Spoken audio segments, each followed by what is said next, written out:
London சென்று வந்த பிறகு அண்ணாமலையின் பேச்சில் முதிர்ச்சி தெரிந்ததாக சீமான் குறிப்பிட்ட நிலையில் சீமான் தனக்கு அண்ணன் என்று அண்ணாமலை தெரிவித்துள்ளார். இது வரவேற்கிறேன், தம்பியை வாழ்த்துறேன். படிச்சுட்டு வந்ததுக்கு வாழ்த்துக்கள், அவ்வளவுதான். அது இப்போ எல்லாருமே சொல்றாங்க, தம்பி வந்து இப்போ பேசுறதுல நிறைய முதிர்ச்சியா இருக்கு, நிதானமா இருக்குன்னு. அது மாதிரி இங்கே இருக்கிற கொஞ்சம் பேரை படிக்க அனுப்பி அவர் எங்கே படித்தாரோ அங்கே அனுப்பிவிட்டார். அனுப்பிவிட்டா கொஞ்சம் என்னப்பா அனுப்பிவிட்டா கொஞ்சம் நல்லா இருக்குன்னு நான் நினைக்கிறேன். அது அவர் தேடல் அவசியம். ஒரு புதிதாக ஒன்றை தெரிந்து கொள்வோம், கற்றுக்கொள்வோம்னு நினைக்கிறத வந்து அது குறை சொல்ல முடியாது. அவர் கற்றுட்டு வந்ததில் மகிழ்ச்சி தான். ஒரு 3 மாத காலம் வெளியிருந்து ஒரு கடினமான ஒரு கல்லூரியில் படிக்கிறீங்க.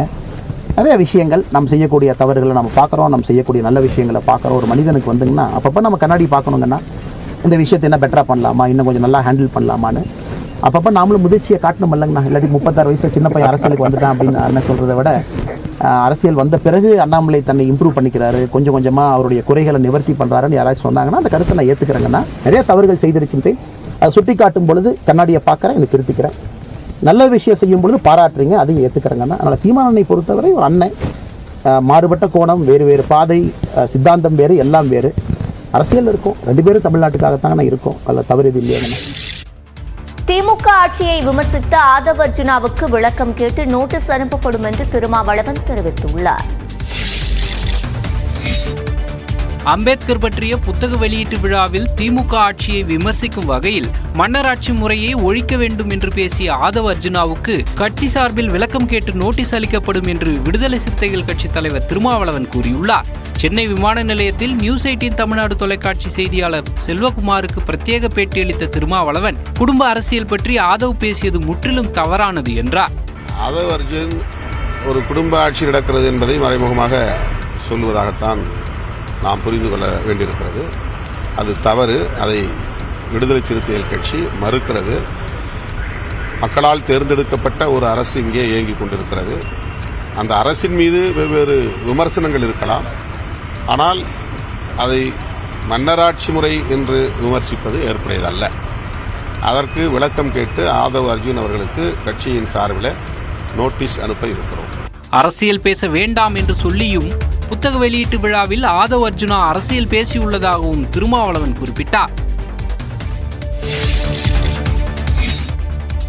ஆதவ் அர்ஜுனாவை இயக்குகிறீர்களா என்ற கேள்விக்கு விசிக தலைவர் திருமாவளவன் விளக்கம் அளித்துள்ளார்.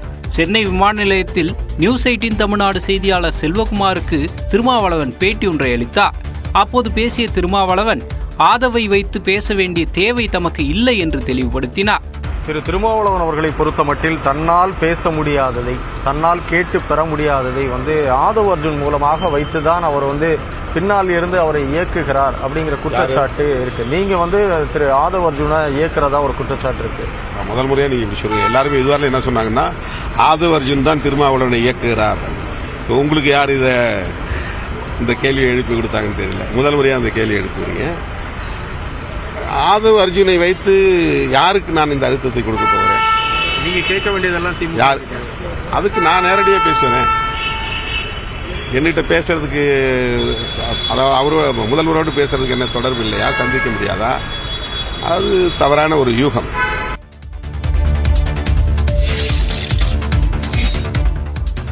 அம்பேத்கர் புத்தக வெளியீட்டு விழாவில் விஜய் திருமாவளவனை கொச்சைப்படுத்தி இருப்பதாக விசிக எம்எல்ஏ சிந்தனை செல்வன் விமர்சித்துள்ளார்.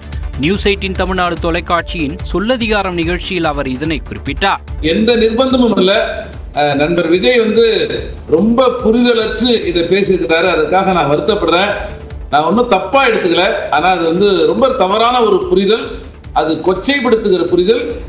தலைவர் திருமாவை இந்த மேடையில் மரியாதைக்குரிய நண்பர் விஜய் அவர்கள் கொச்சைப்படுத்தி இருக்கிறார். திருமாவளவனை யாராலும் பணிய வைக்க முடியாது என்றும் சிந்தனை செல்வன் கூறினார்.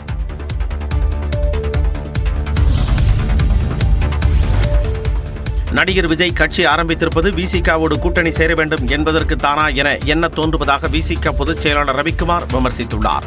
சென்னையில் பேசிய தாவேகா தலைவர் விஜய் விசிக தலைவர் திருமாவளவனை புத்தக வெளியீட்டு விழாவில் பங்கேற்க விடாமல் அவருக்கு அழுத்தம் தரப்பட்டதாக கூறியிருந்தார்.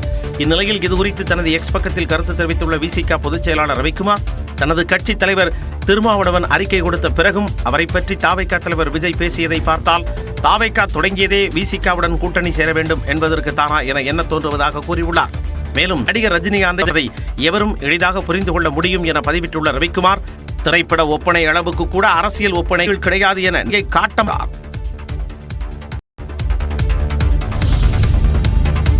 தெற்கு வங்கக்கடலில் இன்று புதிய காற்றழுத்த தாழ்வு பகுதி உருவாக இருப்பதாக சென்னை வானிலை ஆய்வு மையம் தெரிவித்துள்ளது. இது தொடர்பான அறிவிப்பில் இந்திய பெருங்கடல் மற்றும் அதனை ஒட்டிய தென்கிழக்கு வங்கக்கடல் பகுதிகளின் மேல் வளிமண்டல கீழடுக்கு சுழற்சி நிலவுவதாக தெரிவிக்கப்பட்டுள்ளது.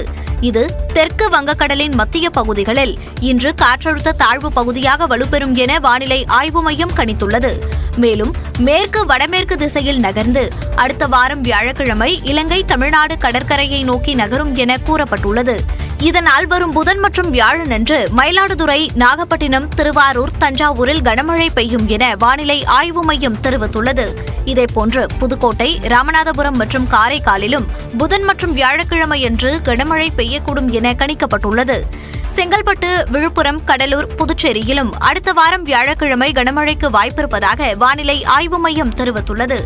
சென்னையில் வானம் மேகமூட்டத்துடன் காணப்படும் என்றும் நகரின் ஒரு சில பகுதிகளில் அதிகாலை லேசான பனிமூட்டம் இருக்கும் என்றும் வானிலை மையம் குறிப்பிட்டுள்ளது. அதே சமயம் சென்னையின் ஒரு சில பகுதிகளில் மாலை மற்றும் இரவு நேரத்தில் இடி மின்னலுடன் கூடிய மிதமான மழைக்கு வாய்ப்பிருப்பதாகவும் கணிக்கப்பட்டுள்ளது.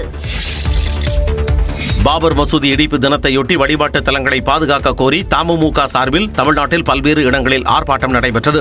ராமநாதபுரத்தில் தமுமுக சார்பாக நடைபெற்ற ஆர்ப்பாட்டத்தில் மே 17 இயக்க ஒருங்கிணைப்பாளர் திருமுருகன் காந்தி கலந்து கொண்டார். தென்காசியில் நடைபெற்ற ஆர்ப்பாட்டத்தில் கலந்து கொண்டவர்கள் செல்போனில் டார்ச் லைட்டை அடித்தபடி கோஷங்களை எழுப்பினர்.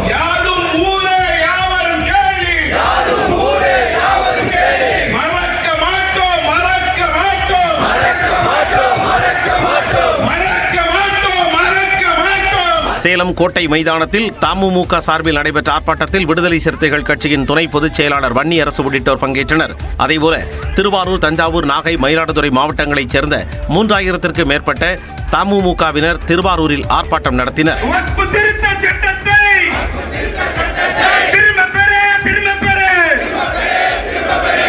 இதேபோல் தமிழ்நாட்டின் பல்வேறு பகுதிகளில் இஸ்லாமிய அமைப்பினர் போராட்டம் நடத்தினர்.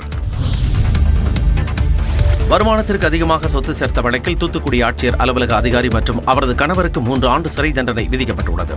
கன்னியாகுமரி மாவட்டம் நாகர்கோவில் பொன்னப்பநாடார் காலனி பகுதியைச் சேர்ந்தவர் அமலா ஜெசி ஜாக்லின். இவர் தற்போது தூத்துக்குடி மாவட்ட ஆட்சியர் அலுவலகத்தில் உதவி செயற்பொறியாளராக பணியாற்றி வருகிறார். 1999 ஆண்டு முதல் 2009 ஆண்டு வரை இவர் கன்னியாகுமரி மாவட்ட ஊரக வளர்ச்சித்துறையில் உதவி செயற்பொறியாளராக பணியாற்றினார். அப்போது அவர் வருமானத்திற்கு அதிகமாக 25,40,000 ரூபாய் வரை சொத்து சேர்த்ததாக லஞ்ச ஒழிப்பு போலீசார் வழக்கு பதிவு செய்தனர். அந்த வழக்கில் ஜெசி ஜாக்லின் மற்றும் அவரது கணவர் ராஜேஸ்வரன் சேர்க்கப்பட்டனர். வழக்கை விசாரித்து வந்த கன்னியாகுமரி மாவட்ட முதன்மை குற்றவியல் நீதிமன்ற நீதிபதி சாமுவேல் பெஞ்சமின் தீர்ப்பளித்தார். அதில் அமலா ஜெசி ஜாக்லின், கணவர் ராஜேஸ்வரன் ஆகியோருக்கு தலா 3 ஆண்டுகள் சிறை தண்டனையும் தலா 50,000 ரூபாய் அபராதமும் விதித்து உத்தரவிட்டார். பெஞ்சல் புயல் பாதிப்பு குறித்து ஆய்வு செய்ய சென்னை வந்துள்ள மத்திய குழுவினருடன் முதலமைச்சர் மு.க.ஸ்டாலின் ஆலோசனை மேற்கொண்டார். பெஞ்சல் புயலால் தமிழகத்தின் பல்வேறு மாவட்டங்களில் தொடர்ந்து கனமழை பெய்தது. இதனால் பல்வேறு இடங்களில் வெள்ளப்பெருக்கு ஏற்பட்டு விளைநிலங்கள், குடியிருப்புகள் கடுமையாக பாதிக்கப்பட்டுள்ளன. இந்நிலையில் பெஞ்சல் புயல் பாதிப்புகளை ஆய்வு மேற்கொள்ள தமிழகம் வந்த மத்திய குழுவினர் தலைமைச் செயலகத்தில் முதலமைச்சர் மு.க.ஸ்டாலினுடன் ஆலோசனை நடத்தினர். மத்திய உள்துறை இணையமைச்சர் ராஜேஷ் குப்தா தலைமையில் 8 பேர் கொண்ட குழுவில் பொன்னுசாமி, சரவணன், தனபாலன் குமரன், ராகுல் பஜ்கேட்டி, பாலாஜி உள்ளிட்டோர் இடம்பெற்றுள்ளனர். மழை வெள்ளத்தால் பாதிக்கப்பட்ட மாவட்டங்களில் சனிக்கிழமை மத்திய குழுவினர் ஆய்வு மேற்கொள்ள உள்ளனர்.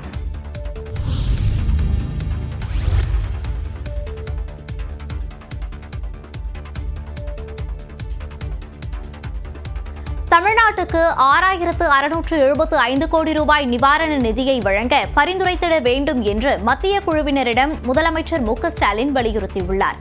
சென்னை தலைமைச் செயலகத்தில் நடந்த ஆலோசனைக் கூட்டத்தில் பேசிய அவர், பெஞ்சல் புயலால் விழுப்புரம், கடலூர், கள்ளக்குறிச்சி, சேலம், தருமபுரி உள்ளிட்ட 14 மாவட்டங்கள் கடுமையாக பாதிக்கப்பட்டுள்ளதாக குறிப்பிட்டார். மேலும் பெஞ்சல் புயல் பாதிப்பு சீரமைப்பு பணிகளுக்காக 6,675 கோடி ரூபாய் வழங்கிட வேண்டிய கோரிக்கை மனுவினையும் மத்திய குழுவினரிடம் முதலமைச்சர் மு.க.ஸ்டாலின் வழங்கினார். புயல் சேத பாதிப்புகளை கண்டறிந்து விரைவாக மத்திய அரசிடம் அறிக்கை தாக்கல் செய்ய வேண்டும் எனவும் கேட்டுக்கொண்டார். இதனைத் தொடர்ந்து புயல் சேத விவரங்கள் குறித்த விளக்கப்பட காட்சி மத்திய குழுவினரிடம் காண்பிக்கப்பட்டது.